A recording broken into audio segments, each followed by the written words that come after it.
Good Wednesday morning. I remember when I was in the military, there was this phrase that often described what life was like. Hurry up and wait.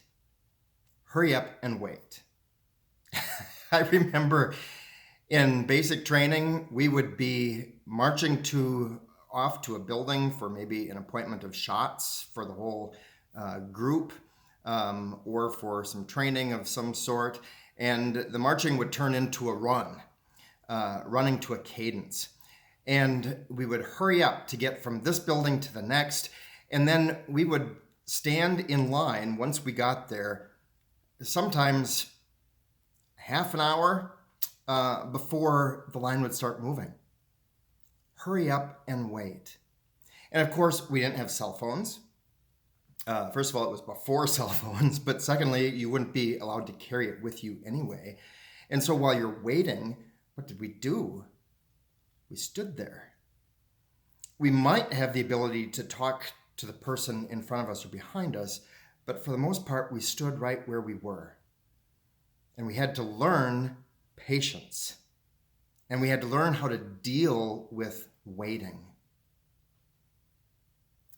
What are you waiting for today? We're in the season of Advent where we are waiting for the coming of Jesus, but there are so many things that we are waiting for today. We are waiting for the vaccines to come out. We are waiting to be able to socially connect with one another. We are waiting for things to get back to normal, whatever that might be. We're waiting to be able to hug family and friends. We're waiting and waiting and waiting. And it's uncomfortable, and it can cause us to become impatient. It can cause us to become frustrated and angry. It can cause us to lash out to people who have messages we don't want to hear. And I'm reminded of the analogy of a family going on a long drive with children sitting in the back seat, the parents in the front, and they put in, nowadays in a car, they'll put in a movie for the kids to watch in the back. Because remember the old question, Mom, are we there yet? Well, to help prevent the kids from continuing to ask, we give them something to do, something to focus on, a movie or a game, a book.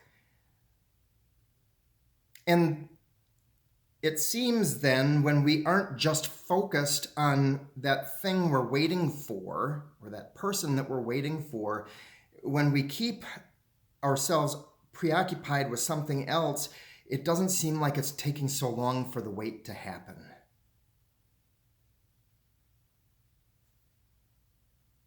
So in this time of waiting, here in the Advent season, we as the church are called to be continuing Jesus' mission, to be focused on the mission while we wait for his return. But what are you waiting for? And what are you finding yourself doing during that uncomfortable time? Are you just sitting focused on whatever that is, that process, that person, that thing to come? Or are you doing something in the meantime to keep yourself busy, to keep your mind occupied? I'm so thankful for the people at Ascension Lutheran Church where I serve, because even though people are anxious to get back together into crowds where we're sitting side by side and being able to sing the familiar songs inside of the building and to be able to shake hands and to give hugs, even though we anxiously await that and it's causing us consternation in that waiting, we are also accomplishing good things. Our quilters are continuing to make quilts that are going to be sent out. They're going to be blessed this weekend and then going to be sent out to foster kids who are in need. And we have people who are buying gifts for the homeless, for the kids who don't have anything to have hope in. And we're sending out Christmas cards to members within the congregation. And we're going to have a Christmas Eve service that's going to be outside at 4 o'clock on Christmas Eve and hopefully open to the neighbors if they're interested in coming. And on Sunday, December 20th, we're going to have a sing-along out in our parking lot where people sit in their cars while our worship director sings into a microphone that is transmitted by an FM transmitter into the parking lot. So people can sit in their cars with the windows down, tune in on the radio to hear this person singing in front of them, and they can sing along, something they haven't been able to do in the sanctuary since we have been gathering again for our safety protocols.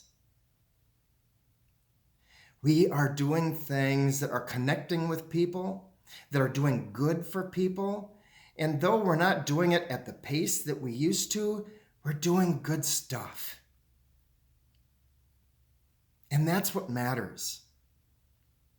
It doesn't matter how much in the end is done. It's that we are living out our faith and loving God and loving the neighbor as ourselves.